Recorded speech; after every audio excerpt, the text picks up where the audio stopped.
Hello friends, आज हम career astrology की बात करेंगे ज्योतिष से आप किस तरह से अपने लिए सही कैरियर का चुनाव कर सकते हैं। आपकी किस्मत में क्या है, जॉब है या बिजनेस है, इसके लिए हम बहुत ही एक्यूरेट कैरियर प्रेडिक्शन टेक्निक का यूज़ कर रहे हैं। आई होप कि आपको ये वीडियो ज़रूर पसंद आएगा। यदि पसंद आए तो उसे लाइक करना मत भूलिएगा। यदि आप हमारे चैनल पर नए हैं तो इस चैनल को सब्सक्राइब कर लीजिएगा, बेल आइकन को प्रेस कर दीजिएगा ताकि आपको आने वाले वीडियोज़ के नोटिफिकेशन टाइम से मिल जाए। चलिए स्टार्ट करते हैं। कैरियर आपके जीवन का एक महत्वपूर्ण निर्णय है और अधिकतर लोग इस बारे में कंफ्यूज ही रहते हैं कि उनके लिए कौन सा कैरियर उपयुक्त है, वो जॉब में जाए या बिजनेस करे। इस कारण वो अपनी ज़िंदगी के काफ़ी साल बर्बाद भी कर देते हैं।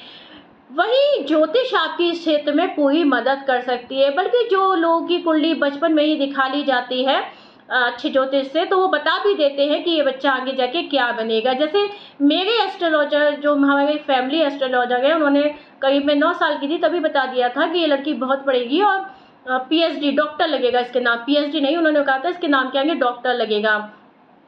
उसके बाद उनके पिताजी ने ये भी बताया था कि ये लड़की का जो है बनिए का जन्म है और ब्राह्मण की बुद्धि है, तो ये अगर ज्योतिष सीख गई तो उसमें भी नेम फेम कमाएगी। तो बस उसी 9 साल की उम्र से ही मेरे दिमाग में जो है एस्ट्रोलॉजी का कीड़ा बैठ गया था और मैं तभी से ज्योतिष सीखने लगी थी और मुझे अपने मेहनत का फल भी मिला और मैं इसे काफ़ी अच्छे से समझ भी पाई हूँ, मुझे ऐसा लगता है।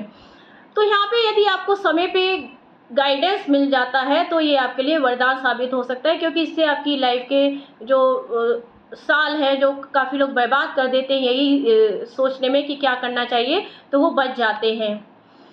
तो यदि आप भी जानना चाहते हैं कि आपके लिए उपयुक्त कैरियर कौन सा है, तो इस जो आपके लिए नेम फेम लेके आ सकता है, प्रसिद्धि लेके आ सकता है, प्रॉस्पेरिटी लेके आ सकता है, तो आज हम बहुत ही एक शॉर्टकट टेक्निक बताने जा रहे हैं। बहुत ही आसान टेक्निक आपको बताएंगे।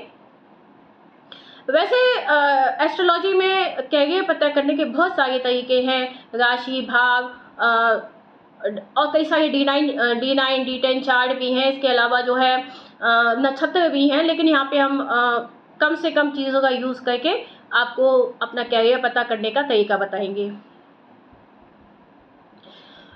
तो इसके लिए हम सबसे पहले जो है आप अपनी कुंडली निकाल लीजिए। ठीक है, ये तो आपको पता ही होगा कि कुंडली में 12 भाव होते हैं और प्रत्येक भाव का अपना एक सिग्निफिकेंस होता है, कारकत्व होते हैं।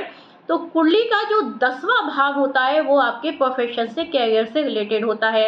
इसके अलावा जो दूसरा भाव होता है वो आपके धन का होता है, बैंक बैलेंस का होता है। जो 6वां भाव होता है वो नौकरी का होता है, 7वां भाव जो है वो बिजनेस का होता है और 11वां भाव जो है आपकी इनकम का होता है। तो ये सभी भाव बहुत इंपॉर्टेंट होते हैं। लगन कुंडली के अलावा हम D9 और D10 चार्ट भी देखते हैं।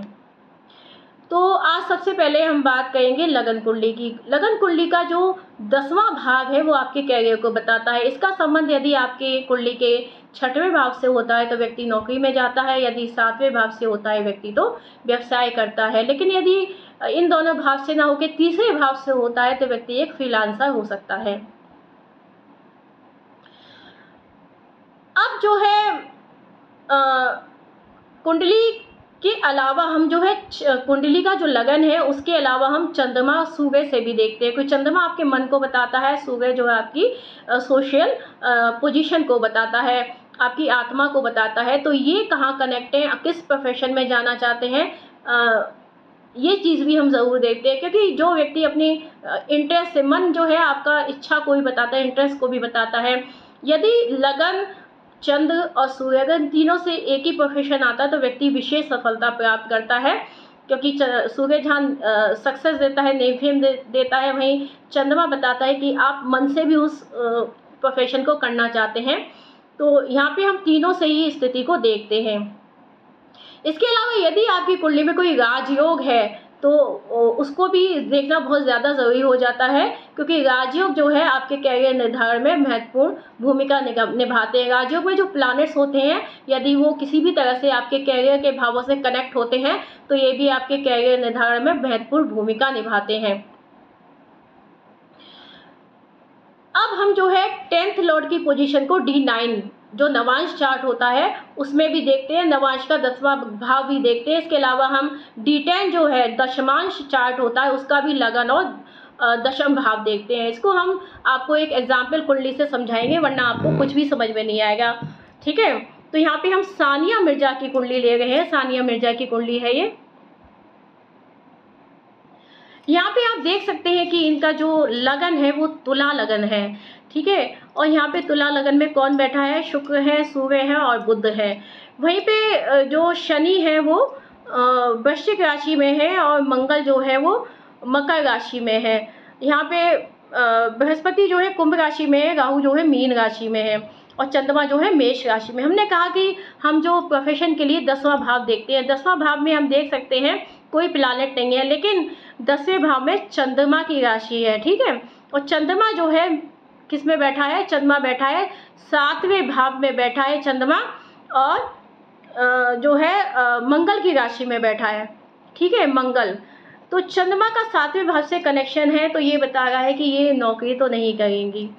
ठीक है, फिर क्योंकि चंद्रमा जो है मंगल की राशि में बैठा है और मंगल जो है रोचक महापुरुष योग में बैठा है और मंगल की पूर्ण दृष्टि जो है दशम भाव पे है। तो यहाँ पे हम देख सकते हैं मंगल बहुत ही स्ट्रॉन्ग प्लैनेट है इस कुंडली में, जिसकी पूर्ण दृष्टि जो है दशम भाव पे चल रही है। मंगल जो है एथलीट्स को, स्पोर्ट्स को भी दर्शाता है।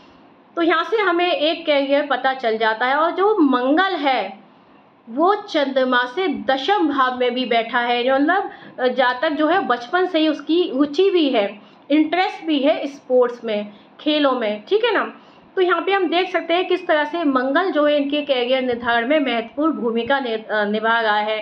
पर हम यहीं पे एंड नहीं करेंगे, क्योंकि अगर हम इस तरह से देखेंगे तो ये हमारा गलत भी हो सकता है। इसे हम अभी कंफर्म करेंगे। यहाँ पे मंगल के लिए किसी भी स्पोर्ट्स में जाने के लिए, किसी भी प्रतियोगिता कंपटीशन वाले प्रोफेशन में जाने के लिए आपका 6th हाउस भी बहुत स्ट्रांग होना चाहिए। तो यहाँ पे हम देख सकते हैं कि इनके 6वें भाव में राहु बैठा है। राहु जो है शत्रुहंता योग बनाता है, क्योंकि स्पोर्ट्स में इनको हराना होता है दूसरी पार्टी को, तो यहाँ पे शत्रुहंता योग बनता है। तो ये प्रोफेशन में अगर ये जाती हैं तो यहाँ पे इनको सक्सेस मिलने के चांसेस है। दूसरा, यहाँ पे मंगल जो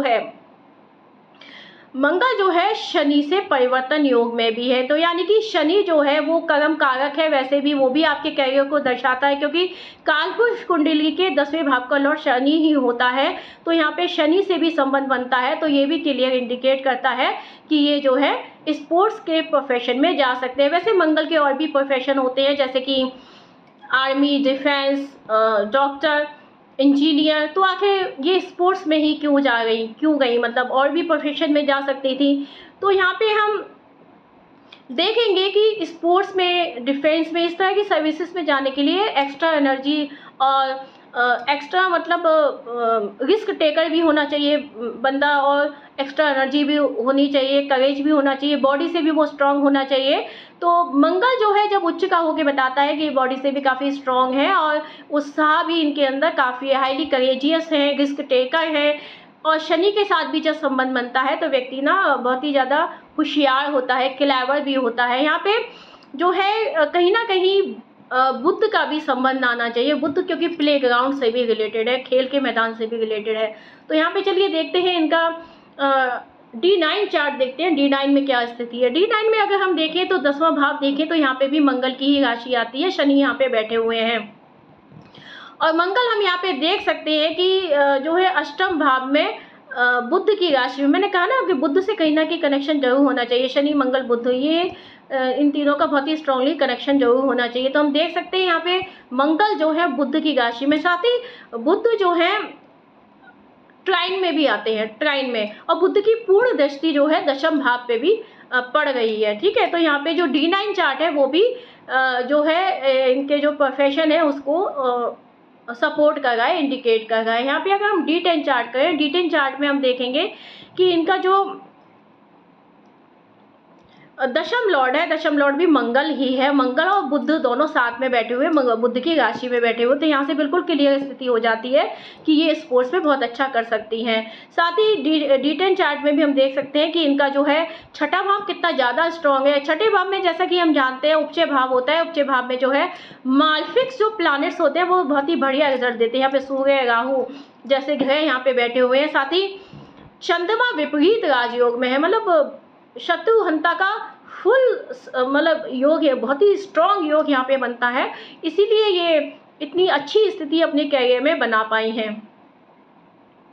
यहाँ पे हमने बताया कि जैसे कि हम दशम लॉर्ड है, जैसे चंद्रमा से दशम लॉर्ड क्या है शनि, और लगन से दशम लॉर्ड क्या है चंद्रमा। तो हम यहाँ पे D9 में अगर देखें चंद्रमा को, चंद्रमा भी छठे भाव में जो है विपरीत राजयोग में है, और क्योंकि चंद्रमा खुद की राशि में, तो यहाँ पे हमें फिर से चंद्रमा को ही देखना पड़ेगा।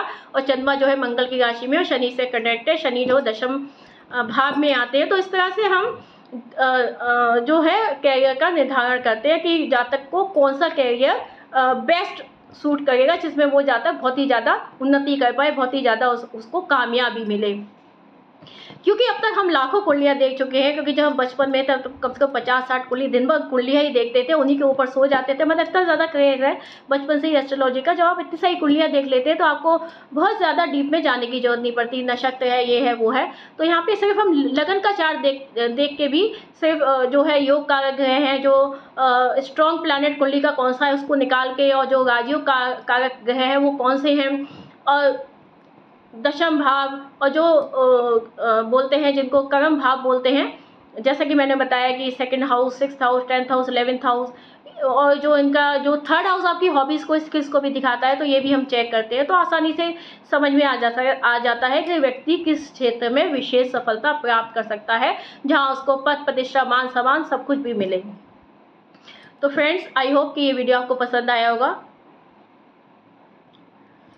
तो अगर आपको ये वीडियो कैसा लगा कमेंट बॉक्स में ज़रूर बताइएगा। मिलते हैं नेक्स्ट वीडियो में। जय श्री राम, जय हनुमान।